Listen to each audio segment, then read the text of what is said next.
성부와 성자와 성령의 이름으로 아멘. 하늘을 우러러. 사랑할 하느님 아버지 뜻 안에서 스승이신 예수님과 도움이신 성령님과 사랑할 성모님과 성요셉 아버지와 성미카엘 대천사와 하늘의 모든 거룩한 천사들과 성인들의 정부를 청하며 기도드립니다. 사랑할 아버지, 오늘도 예수님과 어머니 하나 되신 성심 안에 아버지께서 갈망하시는 그리고 사랑하시는 모든 영혼들, 특별히 대한민국의 모든 국민들과 북한의 동포들과 그리고 선의 주도적인 세력인 미국에 살아가는 모든 백성들, 그리고 트럼프 대통령과 그를 동조하고 협력하고 돕고 하나 된 선의 세력들, 그리고 그들을 포함한 전 세계 아버지께서 구원하기를 원하시는 아버지의 모든 자녀들, 이들 모두를 저희의 인성이 끌어안아 예수님과 어머니의 하나 되시는 성심을 통해서 아버지 뜻에 봉헌드립니다. 아버지, 그들의 무엇을 바라보고 인식하는 그 잘못된 인식론, 자신이 믿고 따르고 근거 없으나 한평생 굳어진 경향 가운데 자아가 충동질시켜서 이끄는 대로 그저 믿고 분별하고 판단하고 행동했던 지난날의 그 모든 잘못된 기호와 정서로부터 유발된 그 모든 뿌리를 모두 다 끊어내어 아버지께 봉헌드립니다. 그리고 그들의 새로운 기호와 정서가 되고 무엇을 분별하고 판단할 수 있는 그런 근거인 주님의 거룩하신 그 빛의 진리를 그들의 사고방식과 정신과 마음 안에 모두 심어주시옵기를 갈망으로 청원드립니다. 그래서 그들이 이제 악에게 속지 않고 아버지의 그 찬란하신 빛, 진리라고 하는 신적 질서로 거룩하신 아버지의 사랑으로 세상에 펼쳐지고 있고 자신 안에 있는 그 모든 것을 올바로 분별하고 그리고 선과 악을 똑바로 구분짓고 경계 지을 줄 알아 아버지의 뜻인 선에 하나 되고 협력하는 자녀들 될 수 있도록 축복하여 주시옵소서. 특히 이 마지막 시대여서 대한민국을 포함한 온 인류에서 기승하고 있는 이 모든 악의 세력, 가장 근원이 되는 그 뿌리를 케어내어 어머니 발 아래 봉헌드립니다. 그 전 인류를 쥐락펴락하며 다스리는 이 모든 마귀의 근원적 핵심을 예수님의 늑방에 빛과 물과 피의 바다에 쏟아붓습니다. 완전히 이 마귀의 정수리 위에 예수님의 빛과 물과 피를 부어주시고 어머니의 발로 짓밟아 주셔서 이제 전 인류를 영혼을 괴롭히고 속이는 수천 년 동안 지속되었던 그 모든 악의 프레임을 완전히 뜯어내고 그 고리로부터 분리되어 떨어져 나옴으로써 온 인류가 자윤이 될 수 있게 하시며 아버지의 진리 안에서 그 무한한 자유를 마음껏 누리는 인류가 될 수 있도록 축복하여 주시옵소서. 이 모든 기도 우리 주 그리스도를 통하여 비나이다. 아멘. 성부와 성자와 성령의 이름으로 아멘. 안녕하십니까. 하느님의 뜻 선교의 윤피아 수녀입니다. 오늘은 아버지께서 성경을 통해서 우리에게 어떤 원리와 관점과 개념들을 가르쳐 주시는지 여러분과 함께 오늘 주신 성경 말씀 함께 보시도록 하겠습니다. 2020년 6월 28일 연중 제13주일입니다. 제1독서 열왕기하권 4장 8절에서 11절, 14절에서 16절까지의 말씀입니다. 하루는 엘리사가 수넴을 지나가게 되었다. 그런데 거기 사는 한 부유한 여자가 엘리사에게 음식을 대접하게 해달라고 간청하였다. 그래서 엘리사는 그것을 지날 때마다 그의 집에 들러 음식을 먹곤 하였다. 그 여자가 남편에게 말하였다. 여보, 우리 집에 늘 들르시는 이분은 하느님의 거룩한 사람이 틀림없습니다. 벽을 둘러친 작은 옥상방을 하나 꾸미고 침상과 식탁과 의자와 등잔을 놓아드립시다. 그러면 그분이 우리에게 오실 때마다 그곳에 드실 수 있을 것입니다. 어느 날 엘리사가 거기에 갔다가 그 옥상방에 들어 쉬게 되었다. 엘리사는 종에게 저 부인에게 무엇을 해주면 좋을까 하고 물었다. 게하지가 저 부인은 아들이 없는 데다가 남편은 나이가 많습니다. 하고 대답하였다. 그러자 엘리사는 여자를 불러라 하고 일렀다. 종이 여자를 부르니 그 여자가 문간에 섰다. 엘리사가 말하였다. 내년 이맘때가 되면 부인은 한 아들을 안게 될 것이오. 주님의 말씀입니다. 하느님 감사합니다.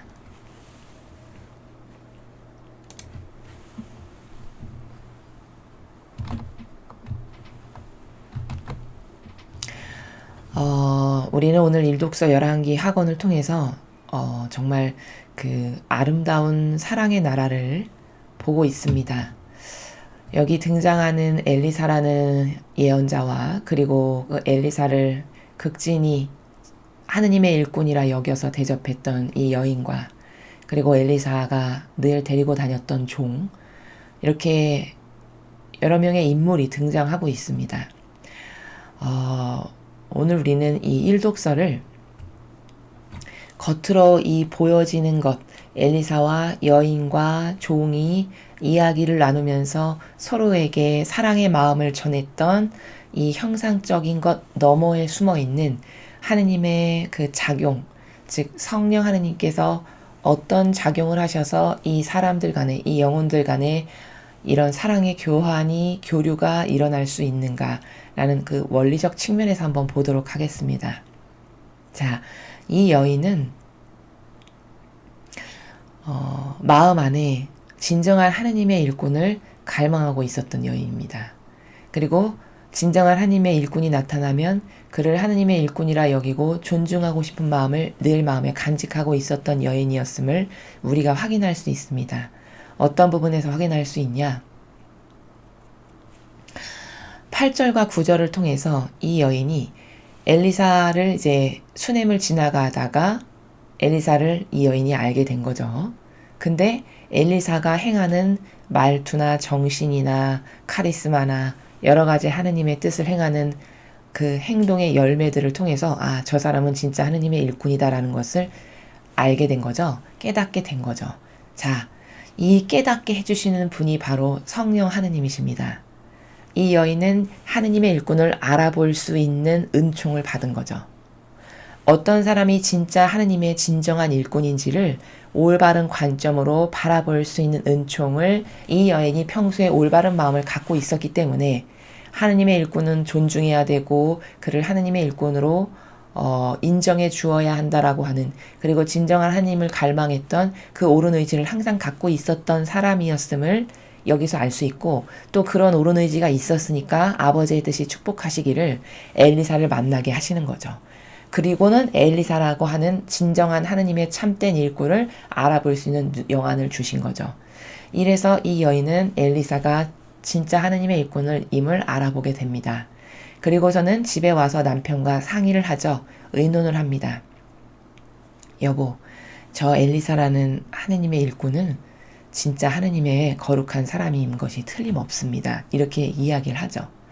그리고서는 그 진정 아버지의 뜻을 전하는, 즉 하느님의 뜻, 예수님의 정신과 가르침과 모험과 카리스마라고 하는 그 아버지의 뜻을 지니고 있고, 그리고 그것을 주변에 다가오는 양들에게, 이웃들에게 전하고 있는 그 엘리사로부터 감명을 받아서 그 옳은 것에 화답하기를, 우리 집에 옥상에 작은 방을 하나 좀 꾸며서 저분이 이곳을 지나가실 때마다 우리가 좀 쉬실 수 있게 대접해드리면 어떨까, 이렇게 의견을 남편에게 피력을 합니다. 그래서 그런 옥상, 조촐한 옥상방을 하나 만들죠. 그래서 엘리사는 그 동네를 지나가고 할 때마다 이 여인의 집에서 신세를 지게 되죠. 그런데 이 엘리사도 그 여인의 마음에 그 사랑이 가득하여 자기를 존중하는 것을 당연히 느끼겠죠. 당연히 알죠. 그러니까 매일 그렇게 하는 것이 고맙기도 하고 한편으론 미안한 마음도 들었겠죠. 그러니까 그 엘리사가 아버지의 뜻이 또 그 엘리사의 마음을 이끄시기를 종에게 묻습니다.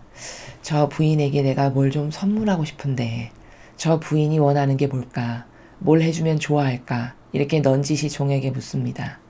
그랬더니 게하지라고 하는 종이, 이 게하지라고 하는 종이 말하는 것도, 답변하는 것도 아버지의 뜻이 그 종을 통해서 엘리사에게 언지를 주시는 거죠. 이런 것을 주면 기뻐할 거다, 좋아할 거다. 그래서 그 종도 도구로 지금 쓰이고 있음을 우리가 알 수 있습니다. 그러니까 종이 뭐라 하냐면, 저 부인은 제가 이렇게 보니까 아들이 없고 남편이 나이가 많습니다. 이렇게 이야기합니다. 그랬더니 엘리사가 저렇게 하느님의 일꾼이라고 해서 진실한 마음으로 아버지의 사랑을 나에게 전하는 저 여인에게 아버지가 무엇을 주고 싶어 하신다는 것을 엘리사는 충직한 도구로서 지금 역할을 하고 있는 거예요. 하느님의 도구요 매개체로서. 즉 겉으로 봤을 때는 우리 눈에는 엘리사가 이 모든 것을 하는 것이지만 사실은 엘리사를 통해 하느님 아버지께서 이 여인에게 선물을 주시는 거죠. 이게 근원적 원리로 보는 영적 세계의 작용입니다. 그래서 엘리사는 그 여인이 무엇을 원하는지를 종을 통해서 알게 되고 그리고는 그 여자를 불러서 내년 이맘때가 되면 부인은 아들을 얻게 될 겁니다. 이렇게 예언을 하게 되죠. 그리고 이제 이 후미에 여러분 궁금하시면 읽어보시면 됩니다. 진짜 이 부인은 아들을 얻게 됩니다. 자, 오늘 우리가 이 별거 아닌 것 같은 일독서 열왕기 학원 별것 아닌 것 같지만 여기서 굉장히 그윽한 사랑의 향기를 우리는 느낍니다. 이 여인과 엘리사라고 하는 두 영혼 사이에 주고받는 이 대화와 행간과 그리고 제스처와 마음을 헤아리는 것 그리고 배려하는 것 이것을 통해서 우리는 진짜 아름다운 사랑이라는 것은 바로 이런 나라구나 라는 것을 발견할 수 있습니다. 즉 사랑이라는 것은 아름다운 사랑의 나라라는 것은 존중과 질서의 관계죠. 사실 부부도 마찬가지고 가족도 마찬가지고 스승과 제자도 마찬가지고 하느님과 우리의 관계도 바로 마찬가지입니다. 이 엘리사와 여인이 마음을 주고받고 서로를 배려하고 헤아리면서 원하는 것을 그 영혼이 원하고 좋아하는 것을 그 영혼이 좋아지는 것을 내가 원해서 그를 사랑해서 내가 희생으로 무엇을 주고자 하는 바로 이 마음이 사랑의 나라고 사랑을 주고받는 것을 오늘 우리는 보고 있는데 바로 이 세상에 우리가 사랑을 갈구하는 사람이 그토록 많지만 이런 사랑의 나라를 서로 마음과 정신으로서 나누고 주고받는 사람은 몇 명이나 될까라는 것을 확인을 하게 됩니다.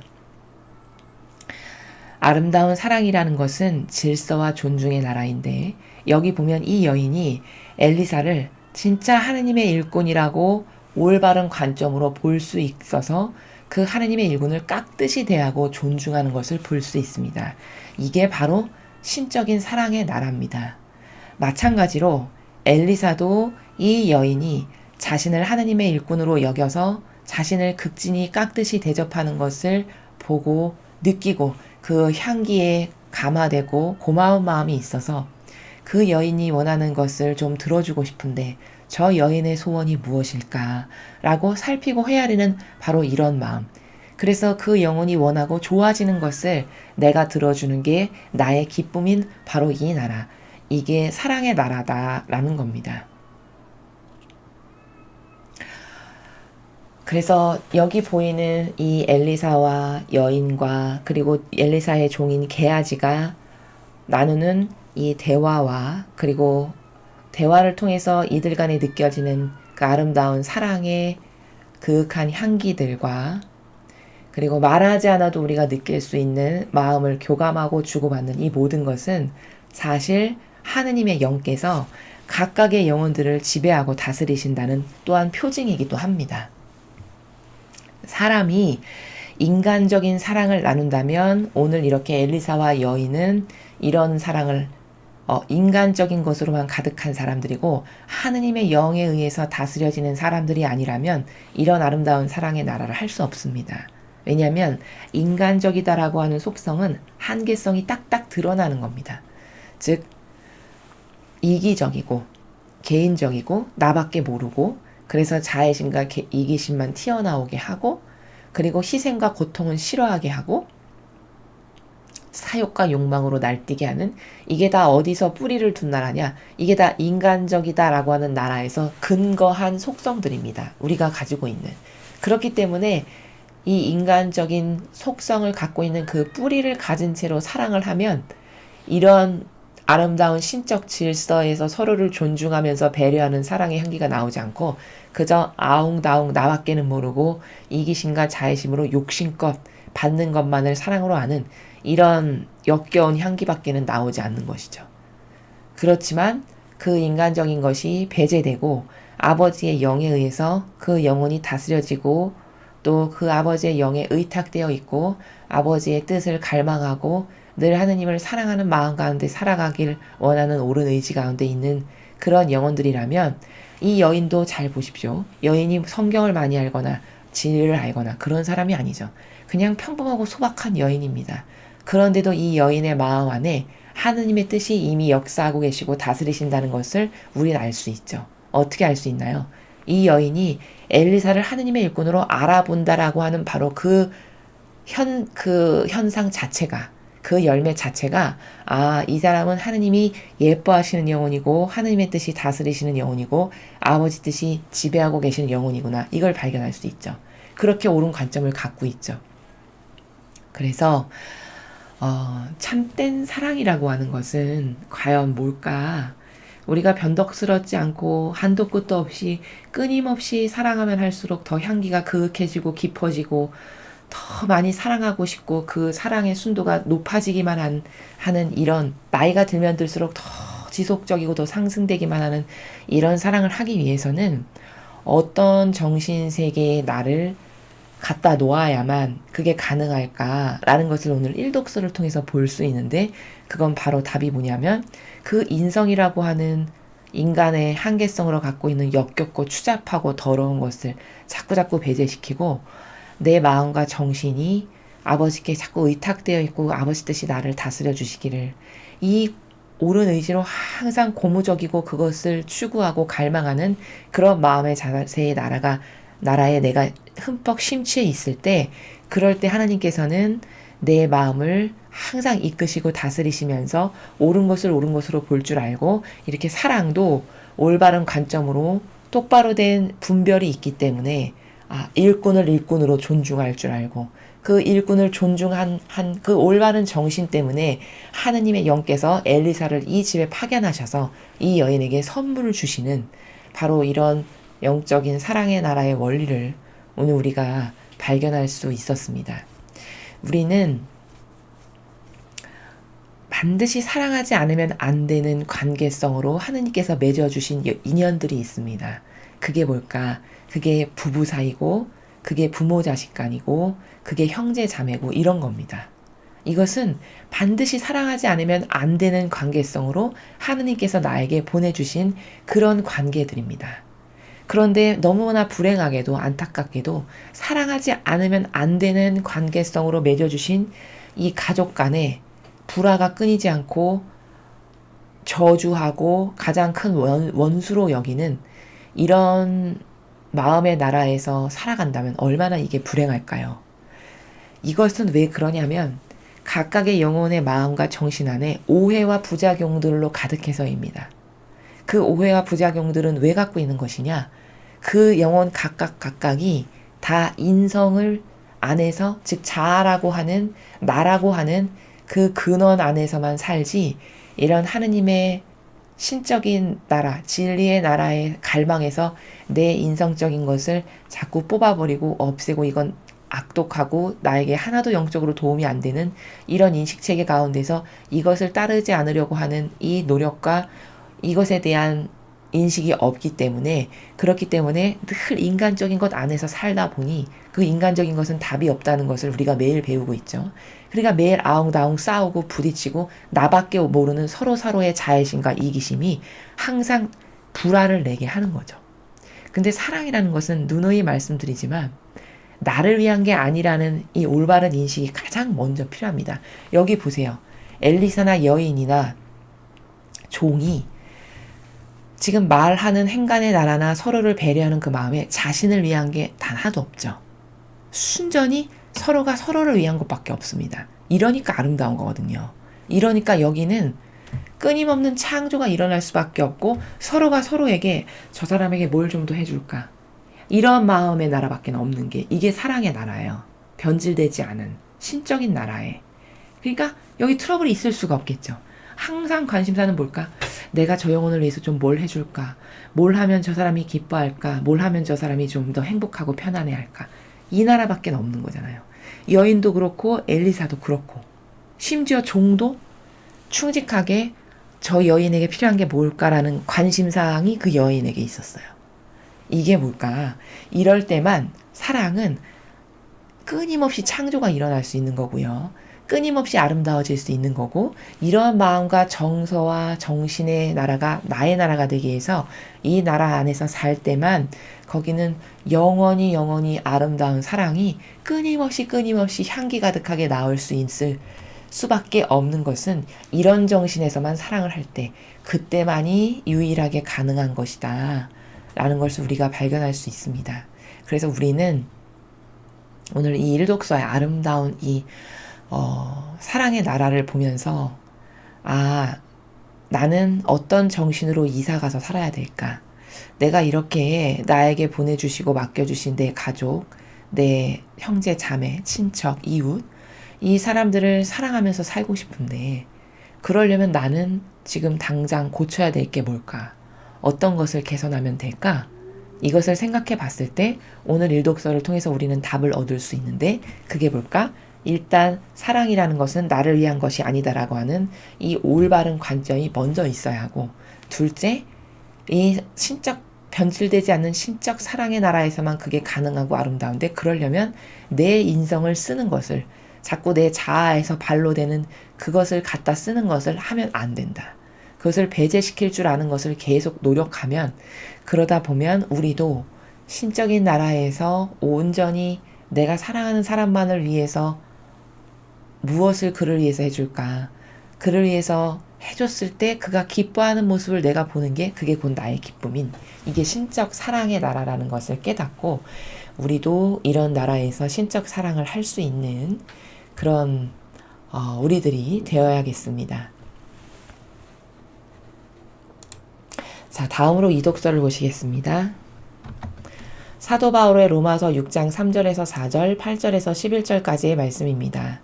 형제 여러분, 그리스도 예수님과 하나 되는 세례를 받은 우리가 모두 그분의 죽음과 하나 되는 세례를 받았다는 사실을 여러분은 모릅니까? 과연 우리는 그분의 죽음과 하나 되는 세례를 통하여 그분과 함께 묻혔습니다. 그리하여 그리스도께서 아버지의 영광을 통하여 죽은 이들 가운데서 되살아나신 것처럼 우리도 새로운 삶을 살아가게 되었습니다. 그래서 우리가 그리스도와 함께 죽었으니 그분과 함께 살리라고 우리는 믿습니다. 우리는 그리스도께서 죽은 이들 가운데서 되살아나시어 다시는 돌아가시지 않으리라는 것을 압니다.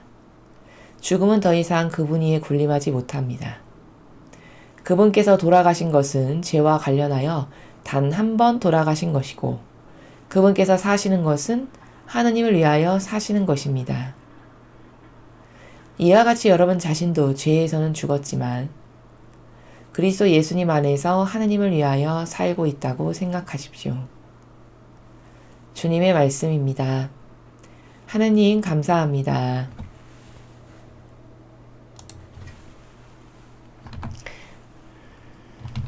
자, 오늘 우리가 바오로 사도가 이야기하는 이 나라에서 가장 중요하게 꼭 알고 짚고 넘어가야 할 것이 있습니다. 그것이 무엇이냐면, 자, 우리가 세례를 받았잖아요. 가톨릭 신자라면 다 세례를 받죠. 자, 근데 그 세례의 의미를 바오로 사도가 짚어주고 있는데, 세례라고 하는 것의 본질적 의미가 뭐냐? 그것을 이렇게 이야기하고 있습니다. 예수님과 하나 되기 위해서 세례를 받았다는 거예요. 정확히 맞는 이야기입니다. 자, 우리가 세례를 받은 것은 예수님의 정신, 모범, 카리스마, 그분의 가르침, 이것과 하나 되기 위해서 세례를 받은 거예요. 그럼 세례 받은 것은 구원받기 위해서 받은 거는 아닌가? 물론 그것도 배제된 것은 아닙니다. 근데 여기서 오늘 바오로 사도가 이야기하는 것은 당연히 구원받기 위해서 세례를 받은 거죠. 그치만 세례라고 하면 그 한 목적만 있는 것이 아니라 천상의 나라는 다중적인 목적성 가운데 있는 나라이기 때문에 딱 한 가지의 개념을, 하나의 단어가 딱 하나만의 개념을 갖고 있는 그런 나라가 아닙니다. 자, 그럼 세례라는 것은 당연히 세례를 받음으로써 구원받기 위한 거죠. 그러면 동시에 더 그것보다 근원적이고 더 원론적으로 세례라는 것은 예수님과 하나 되기 위해서 받는 거라는 거예요. 그럼 예수님의 어떤 것, 그분의 정신, 가르침, 모범, 카리스마, 그것이 내 것이 되기 위해서, 그것과 내가 용해돼서 하나 되기 위해 세례를 받는 거라는 거죠. 자, 그런데 그 세례가 다시 좀 더 상세하게 디테일하게 설명을 하면 그분의 죽음과 하나 되는 세례라고 이야기하고 있어요. 그럼 예수님의 죽음과 하나 되는 세례라는 것은 무슨 말이냐? 즉 예수님이 산 희생제물로 바쳐지셨잖아요. 온 인류를 위한 죄악의 배상과 보속을 위한 산 희생제물로 죽음으로써 바쳐지신 거죠. 바로 그런 죽음, 그 의미적 죽음, 그 거룩한 죽음, 그 아버지의 그 뜻을 이루기 위한 바로 그런 죽음, 그 죽음과 나도 하나 되기 위해서 세례를 받은 거다. 즉 내가 세례를 받았다라는 것은 나도 그렇게 예수님과 같은 산 희생제물이요, 예수님과 같이 아버지의 뜻만을 이루기를 갈망하는 그런 원의를 가진 바로 그런 온 인류를 위한 구원의 산 희생제물로서 나도 세례를 받은 것이다 라는 사실을 여러분은 명심하십시오, 이런 겁니다. 보통 인간이 갖고 있는 편협한 사고방식의 체계가 뭐가 있냐면 세례, 그럼 구원받았네, 좋아, 기뻐, 이것 하나밖에는 없죠. 근데 그럼 구원받는 게 틀렸단 말이냐? 아니죠. 물론 구원받기 위해서 세례를 받는 목적도 맞습니다. 근데 그것 하나에만 국한시키면 이것은 질이 떨어지게 돼요. 세례라고 하는 나라가 가지고 있는 본질적 의미에 포함된 여러 가지 속성이 있는데 그 중에 하나가 구원을 받기 위한 것이지 그것이 전부다, 이렇게 인식하면 올바른 인식을 하는 것이 아니다라는 거죠. 그러면 그 세례라고 하는, 우리에게 세례를 주신 아버지의 뜻의 그 목적성에 근원이 되는 원리가 있잖아요. 바로 그게 뭘까? 그게 우리도 예수님과 같이 산 희생제물로서 가장 먼저는 내가 지은 죄악을 배상하고 보속하고, 또 예수님처럼 나도 나에게 맡겨주시고 보내주신 내 가족, 내 이웃, 친지, 이런 사람들부터 그들이 지은 죄악을 내가 대신 배상과 보속하고 회개하는 산 희생제물로서 아버지의 뜻에 봉헌되는 바로 그것이 세례의 원리다 라는 것을 바오로 사도가 지금 깨닫게 하는 겁니다. 자, 그렇다면 이 나를 산 희생제물로 바치는 거고 제자라면 반드시 이 정신으로 세례를 받아야 하는 것이고요. 특히 주님의 일꾼이다 하면 더더욱 이런 정신이어야 되겠죠. 더더욱 더 100%짜리로 더 순도 높게 이런 정신으로 세례를 받은 것이고 축성받은 것이고 서원한 거다. 이것을 잊으면 안 된다라는 거죠. 이 정신의 원리를 똑바로 지니고 있을 때야만 그분의 충직한 도구가 될 수 있고 예수님을 닮은 산 희생제물로서의 내 직분의 역할을 똑바로 수행할 수 있고 나에게 맡겨주시고 보내주신 양들을 대신해서 내가 그들의 모든 죄악을 대신 아버지께 배상과 보속드리는 사제 직분을 똑바로 할 수 있고 이런 거죠. 그렇기 때문에 이 세례라고 하는 나라의 근원이 뭔가, 그것에 대해서 잘 사람들이 모르니까 로마에 살아가는 이 성도들에게 오늘 바오로 사도는 그 나라를 깨닫게 하고 있는 겁니다.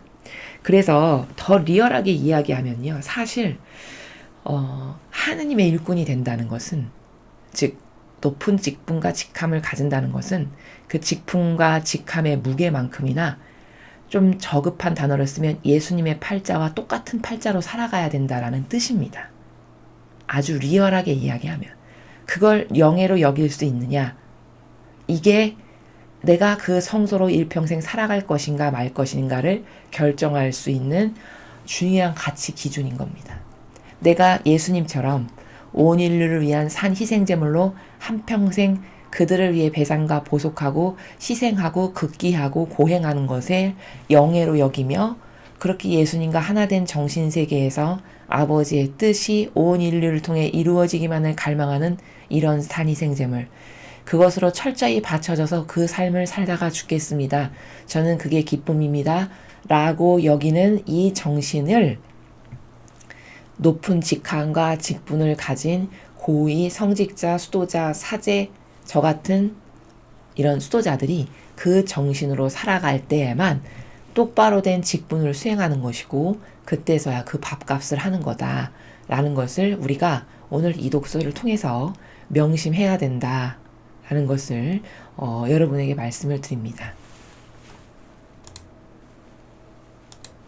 자, 그럼 다음으로 오늘 주신 복음 말씀 함께 보시겠습니다. 마태복음 10장 37절에서 42절까지의 말씀입니다. 주님 영광 받으소서.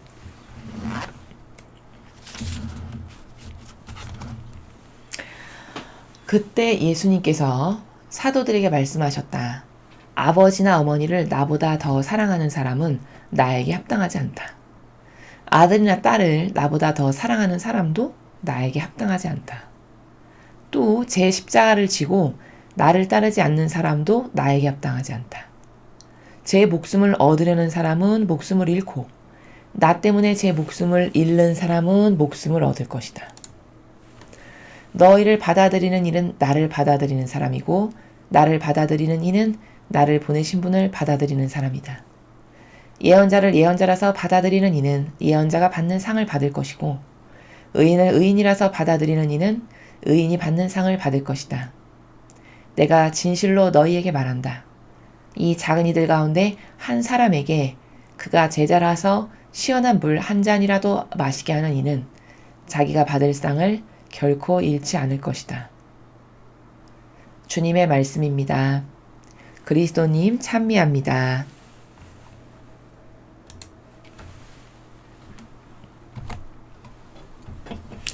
자, 여러분 오늘 이 예수님께서 사도들에게 말씀하신 마태복음 10장 37절에서부터 42절까지의 말씀의 대원리가 뭐냐?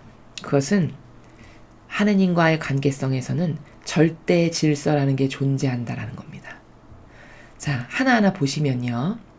아버지나 어머니를 나보다 더 사랑하는 사람은 나에게 합당하지 않다. 자, 무슨 의미일까요? 저게 무슨 뜻일까요? 그럼 아버지나 엄마를 사랑하지 말고 미워하라는 뜻이냐? 그 말이 아닙니다. 자, 여러분 주객이 전도된다 이런 말이 있죠. 자연법에서. 자, 그럼 그건 무슨 뜻일까? 주를 주로 대하지 않고 객을 객으로 대하지 못하는 주를 객으로 대하고 객을 주로 대하는 이렇게 뒤바뀐 상황을 주객이 전도된다 하죠. 자, 37절의 첫 번째 말씀은 바로 주객이 전도된 상황을 말씀하시는 겁니다. 즉 왜냐? 아버지나 어머니를 만드신 분이 누구시죠? 내 아버지나 어머니를 만드신 분이 하느님 아버지시죠. 그럼 아버지나 어머니를 당연히 사랑하고 공경해야 되는데 성경의 다른 부분에서 네 어머니와 아버지를 공경하고 사랑하라고 쓰여 있잖아요. 그렇죠? 사랑해야 되고 공경해야 되는 게 맞는데 존중해야 되는 게 맞는데 그런데 나, 즉 하느님 아버지, 그 너의 부모도 만든 사람은 곧 나잖니? 그럼 누가 주고 누가 객이니? 하느님 아버지가 당연히 주시라는 거예요. 그럼 그 주를 주로서 대하지 못하면 큰일 난다라는 뜻이죠. 즉 주를 주로서 절대 질서로서 대할 줄 알고 객을 객으로서 질서 있게 대할 줄 아는 이런 정신이 없다라는 거예요. 즉 주객이 전도됐다라는 겁니다. 즉 질서가 없으면 너의 사고방식 안에 질서가 없어서 주를 객으로 대하고 하느님을 객으로 대하고 어머니 아버지를 내 부모님을 주로 대하면 이렇게 뒤바뀌면 너는 망한다. 넌 나한테 합당치 않다. 이 말씀이십니다. 자, 또 아들이나 딸을 나보다 더 사랑하는 사람도 나에게 합당하지 않다. 당연히 자식을 사랑하죠. 부모님들은 사랑하지 말아라 이 말이 아닙니다. 자, 그럼 아들이나 딸을 나보다 더 사랑하는 거 적어도 볼까요? 저 말도 질서적 측면에서 봤을 때 네가 네 눈에 넣어도 아프지 않은 그 소중한 너의 자식, 그 자식을 누가 줬니? 내가 너에게 은총과 사랑으로 베푼 거지. 너에게 선물로 준 거지. 그럼 그 선물을 준 그 사람이 더 주가 돼야 되는 거죠. 그분이 하느님 아버지시잖아요. 내 것이라고 해서 자애심과 이기심이 발동해서 아들이나 딸 내게 더 우선시 되고 그 아들이나 딸을 나에게 선물로 은총으로 보내주신 하느님 아버지를 깡 무시하고 산다면 그럼 이건 반감 드는 나라죠. 그러므로 절대 질서가 없는 이 인류에게 어떤 게 주가 되고 어떤 게 객이 되어야 되는지를 깨닫지 못하는 인류에게 그것을 깨닫게 하시는 말씀이십니다. 그러므로 그 아들과 딸을 객으로 대하고 나를 주로 대해야 되는 게 맞는 질서인데 그것이 전도되거나 뒤바뀌었다. 그런 사람은 나에게 합당치 않다. 이렇게 선언하시는 거죠. 순전히 질서의식에 대해서 깨닫게 하시는 겁니다. 자, 38절. 또 제 십자가를 지고 나를 따르지 않는 사람도 나에게 합당하지 않다. 왜일까요? 이건 지금 사도들에게 하시는 말씀이세요. 그럼 사도다 하면 무엇을 자원한 사람입니까? 전 예수님을 닮아서 예수님처럼 살겠습니다. 이걸 자원한 사람들이잖아요. 그럼 예수님이 하신 수많은 일들 중에서 중요한 여러 가지 것들 중에서 가장 우리에게 우리가 따라야 될 것 중에 절대 간과돼서는 안 될 그것이 뭐냐? 희생 제물로 바쳐주셨다라는 거예요. 산 희생 제물로. 그럼 뭘까? 나도 내 산 희생 제물로 아버지의 뜻에 바쳐줘야 되는 거죠. 그럼 나에게 아버지가 주시는 여러 가지 십자가가 있고 고통이 있고 희생하지 않으면 안 되는 여러 가지 것들이 있죠. 요소가. 그걸 여기선 십자가라고 하셨는데 그 십자가를 너는 예수님을 닮겠다라고 하면서 지지 않아. 그럼 입으로만 저는 예수님을 닮겠습니다 하고 온 것이지 사실적 행위의 근원이나 근간이나 열매를 맺는 게 하나도 예수님을 닮은 게 없네. 십자가를 거부하고 팽개치는 것 자체가 예수님과 다르죠. 그럼 너는 나에게 합당치 않다. 즉 너에게 주어진 그 직무가 십자가를 지는 직무인데 그것을 거부한다? 그럼 나에게 합당치 않다라고 말씀하시는 거죠. 제 목숨을 얻으려는 사람은 목숨을 잃고 나 때문에 제 목숨을 잃는 사람은 목숨을 얻을 것이다. 자, 39절은 정직한 나라입니다. 하늘나라는 뭐냐? 정직한 나라다. 어떻게 정직하냐? 목숨을 얻었어. 진리도 저버리고 공정과 정의도 다 저버리고 그저 나 목숨 사는 게 내 사역과 욕망, 내 안위 하나 챙기는 게 더 우선시 돼서 그렇게 목숨을 얻었어. 그러면 그 사람은 본질의 나라에서 가서는 천상의 나라에 가서는 그렇게 너가 아둥바둥하면서 네 자애심과 이기심과 사역과 욕망을 따르기 위해서 타협했지 않니? 그러니까 반드시 그것에 대한 응징의 벌을 받아야지. 그러니까 영원한 생명은 못 얻는다는 거예요. 목숨을 잃는다는 게. 그치만 나 때문에 목숨을 잃었어. 즉 진리를 지키기 위해서 아버지의 뜻을 행하기 위해서 예수님을 닮기 위해서 성모님을 닮기 위해서 두 분이 원하시니까 아버지가 이걸 원하시니까 그래서 나를 희생하고 고통을 사랑하고 결국에는 내 목숨까지도 바쳤어. 즉 아버지를 위해서 모든 것을 다 희생했어. 그런 사람은 본질의 나라, 천상의 나라에 갔을 때 그런 영혼은 산다. 왜? 나를 위해서 희생했으니 공정과 정의와 정직이 살아있다면 당연히 살아야 되는 거 아니겠니? 이 말씀이시죠. 너희를 받아들이는 이는 나를 받아들이는 사람이고 나를 받아들이는 이는 나를 보내신 분을 받아들이는 사람이다. 이 말은 뭐냐면 아니 너가 눈에 보이는 것도 사랑하지 못하는데 나를 사랑한다고? 그건 거짓말이다. 성경에 이런 부분이 있으시죠. 아니 네가 눈앞에 보이는 그 부족한 형제 자매 하나도 끌어안고 수용하지 못하고 사랑을 못하는데 눈에 보이지도 않는 나를 어떻게 사랑한다라고 하겠니? 그건 거짓말이다라고 하는 부분이 성경에 있습니다. 바로 그게 40절의 나라예요. 즉 눈에 보이는 하나님의 일꾼. 그래서 너를 받아들였어. 그럼 그건 곧 누구를 받아들이는 거냐? 예수님을 받아들였다라는 거예요. 즉 부족한 사람을 하나 받아들였어요. 여러분이. 그러면 그 부족한 사람을 받아들인 것은 곧 예수님을 받아들인 거다라는 겁니다. 왜? 그 부족한 사람의 영혼 안에도 예수님이 살아계시거든요. 그러니까 영적으로는 본질적으로는 그 부족한 사람을 여러분이 받아들였으면 그 안에 살아계시는 예수님을 받아들이신 거예요. 그래서 그렇게 이야기하시죠, 예수님께서. 아니 주님, 제가 언제 감옥 가신 주님께 면회 갖고 언제 헐벗으실 때 입을 거 드렸고 언제 목마를 때 물 드렸습니까? 저는 그런 거 한 적이 없는데요. 이렇게 얘기하니까 예수님께서 뭐라고 하셨죠? 네가 가장 보잘것없는 이 사람 하나에게 해준 게 곧 나에게 해준 거란다. 이렇게 말씀하시죠. 그 원리가 뭐냐? 40절과 똑같은 거예요. 너희를 받아들이는 나를 받아들이는 거고 나를 받아들인 건 곧 아버지를 받아들인 거다. 그 말은 뭘까? 부족한 어떤 사람 하나를 하느님을 사랑하는 마음으로 그리고 예수님 어머니를 사랑하는 마음으로 받아들이고 수용했어. 그럼 그 영혼 안에도 그 영혼은 예수님이 만드신 모두가 예수님이 만드신 창조물이잖아요. 그러니까 그 영혼 안에도 예수님께서 살아계신단 말이죠. 그럼 본질적으로는 그 영혼 안에 살아계시는 예수님을 받아들인 거예요. 바로 그 말씀이시고 예언자를 예언자라서 받아들인 이는 예언자가 받는 상을 받을 것이고 의인을 의인이라서 받아들인 이는 의인이 받는 상을 받을 것이다. 자, 여러분 예언자를 예언자라서 받아들이는 이는 예언자가 받는 상을 받을 것이고 이게 오늘 일독서에 나온 그 여인이 엘리사를 받아들인다라죠. 그 여인에게는 은총이 있었어요. 왜? 마음의 의지가 올바랐기 때문인 거죠. 올곧은 정신이 있었기 때문에 아버지가 은총을 주셨는데 어떤 은총을 주셨냐? 하느님의 일꾼을 알아볼 수 있는 은총을 주셨어요. 그래서 엘리사를 딱 보고 아, 하느님의 진짜 일꾼이시구나. 이걸 알아볼 수 있었죠. 그래서 예언자를 예언자라고 받아들였어요. 자기 집까지 내주면서 자기 집에 있는 방 하나까지도 만들어서 그를 예언자로서 존중하여 아버지의 일꾼이라 하여 존중해서 대접했죠. 그래서 마침내 아버지가 어떤 선물을 주시죠? 아들을 하나 주시죠. 이게 바로 예언자를 예언자로서 받아들여서 그가 받은 상을 너도 받게 된다라는 그 원리입니다.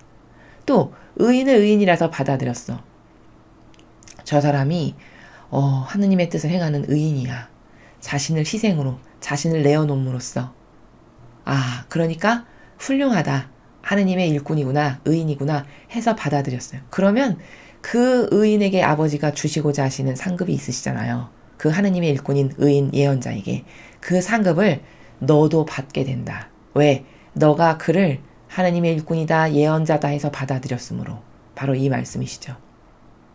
정확히 41절은 오늘 일독서에 나오는 그 말씀의 근원을 지금 말씀하시고 계신 겁니다. 내가 진실로 너에게 말한다.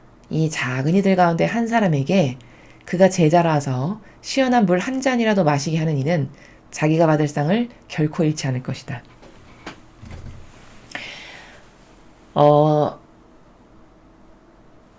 저 42절, 41절의 말씀이 오늘 일독서에 나온 엘리사와 여인과의 관계를 정확하게 말씀해 주시는 내용입니다.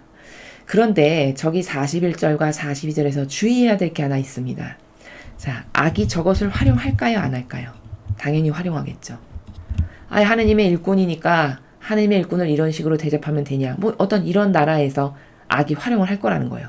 또 여러분은 저 하느님의 일꾼이라서 대접하면 그 상급을 받을 것이다 라고 하는 저 나라를 여러분도 분별하시는 눈이 있으셔야 되는데 그건 뭐냐? 하느님의 일꾼인지 아닌지를 먼저 분별할 수 있는 영안이 있어야 돼요.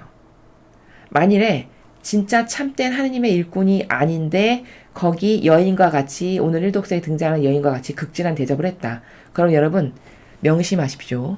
그것은 마귀에게 양식을 대어준 거기 때문에 여러분은 마귀가 받을 상급을 여러분이 받게 되는 겁니다. 역으로. 그럼 뭘까요? 마귀에게 받을 상급은 아버지가 내리실 것은 저주밖에 없고 패망밖에 없겠죠. 그 저주와 패망을 여러분도 받으시게 된다는 거예요. 무서운 원리입니다. 그래서 분별이 중요해요. 저 41절과 42절은 정말 아름다운 사랑의 나라인데 여기서 중요한 거는 여러분이 주의하셔야 될 것은 무엇이냐? 진짜 하느님의 일꾼이 맞는가 아닌가를 분별할 줄 알고 진짜라면 협력하면 여러분은 그 하느님의 일꾼에게 아버지가 쏟아부으신 은총을 여러분도 나누어 받게 되는 게 이게 원리예요. 왜? 협력했기 때문이죠. 하나 되었기 때문에 받기에 합당한 거예요.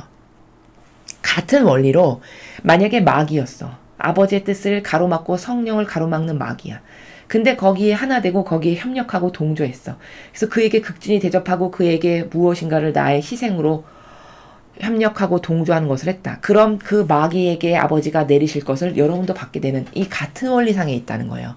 근데 한쪽은 선이고 한쪽은 악이다라고 하는 이 어, 정반대인 상황에 팩트가 존재하는 것이기 때문에 여기서 주의해야 될 것은 진짜 하느님의 일꾼이 누군가 라는 것을 여러분은 반드시 분별하지 않으시면 오히려 희생은 희생대로 하고 여러분은 억울하게도 악에게 지옥으로 끌려가는 이런 참 기가 막힌 결말을, 그런 열매를 여러분이 받으실 수밖에 없는 환경이 될 수 있다는 걸 꼭 아셔야 된다는 겁니다.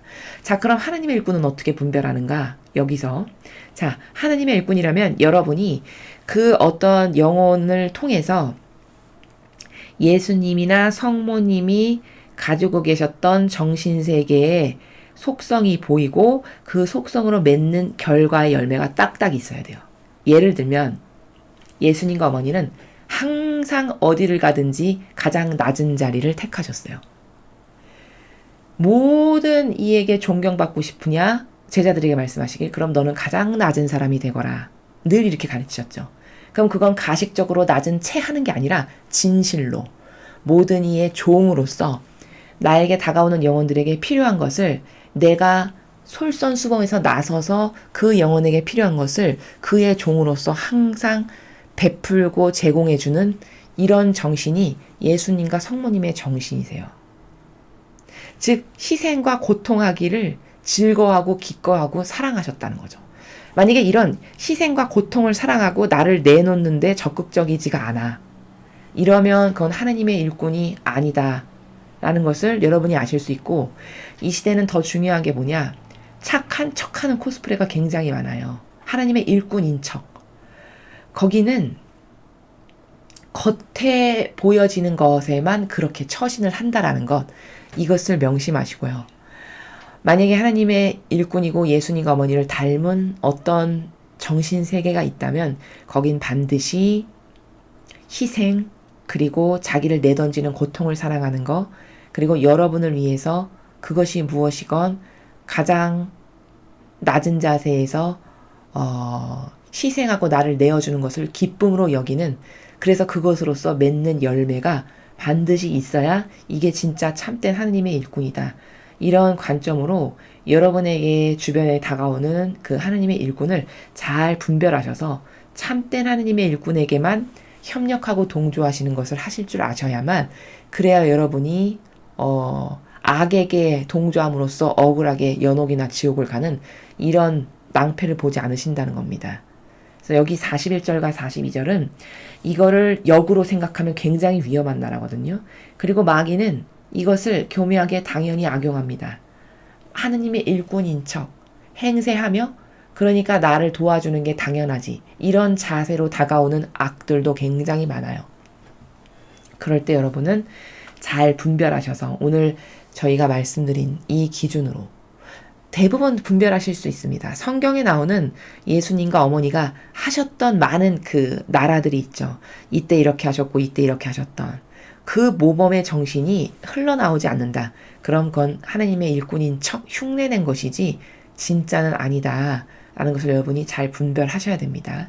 그래서 악에게 동조하지 않는 게 정말 중요하기 때문에 반복해서 말씀드리는 건데, 왜냐하면 구약에도 보세요, 여러분. 그 가나안 땅에 들어갈 때 하느님의 뜻에 반기를 들었던 10개의 지파에 속했던 백성들은 오히려 패망하고 멸망하고 그 사막에서 다 죽었습니다. 광야에서. 아버지가 천상의 나라에 들어가기 합당치 않다라고 다 죽여버리신 거예요. 이렇게 악에게 동조하면 무서운 거거든요.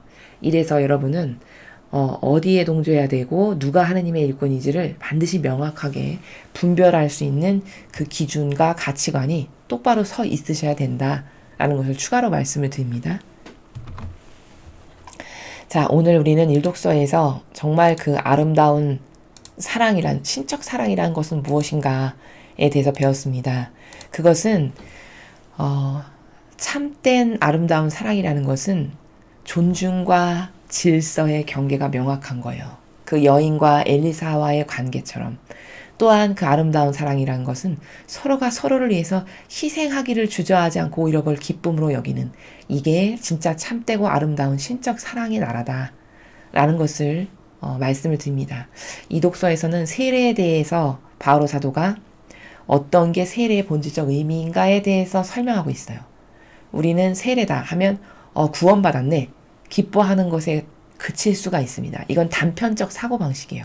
세례다 하면 물론 그 나라도 있지만 그것보다 더 근원적인 것은, 더 본질적인 것은 세례받았다면 나도 예수님과 같은 산 희생제물로 그분의 모든 일을 위해서 나를 내놓는 구원의 그 원리로서, 그리고 제자라면 예수님의 한평생의 인생이 나의 인생이 되기를 원하고 갈망하는, 이게 바로 세례받은 은총의 나라다. 나는 이것을 원하는가? 특히 주님의 일꾼이라면 이것을 원해야 되는 게 기본 소양이다. 라는 것을 말씀을 드립니다. 그리고 복음에서는 절대 질서란 과연 뭔가? 거기는 주객이 절대 바뀌어서는 안 되는, 반드시 지켜져야 될 그 질서 체계가 명확하게 있는 게 신적 나라인데, 인간은 이것을 뒤죽박죽으로 자애심과 이기심으로 막 섞어놔가지고 무엇이 옳은지, 무엇이 먼저인지, 무엇이 나중인지 이런 거를 모르는, 이런 앞뒤 분간 못하는 이런 사랑의 나라와 질서 없고 경계 없는 나라에서 무분별하게 살아가는 우리의 그런 정신세계를, 특히 제자들에게 경계를 명확하게 세우시는, 절대 질서가 뭔지, 어떤 게 정직한 나라인지, 그런 것에 대해서 오늘 예수님께서 가르쳐 주셨습니다. 자, 오늘도 우리가 배운 것을 마음과 정신에 새겨서, 여러분 매일 배우시는 것들이 그냥 좋은 지식 하나 배웠다, 오늘도 기쁘고 행복하다, 아버지의 말씀을 들어서, 이것보다는 효용과 가치를 높이시려면 단 한 개라도 좋으니까 오늘 배우신 것 중에 가장 마음에 드는, 나한테 이게 지금 시급해 라고 여기시는 그 하나를 딱 꼽아내셔서 그것을 내 것이 되게끔 사실적, 즉 그것으로 내가 행동이 달라지고 정신세계가 달라지고 살아가는 나라가 달라지는 사실적 열매를 맺는 것을 하루에 하나씩 꼭 해보셨으면, 그렇게 해서 매일 여러분이 달라지시는 그런 여러분들이 되셨으면 좋겠습니다. 이상으로 2020년 6월 28일 연중 제13주일 복음 해설을 마치겠습니다. 감사합니다.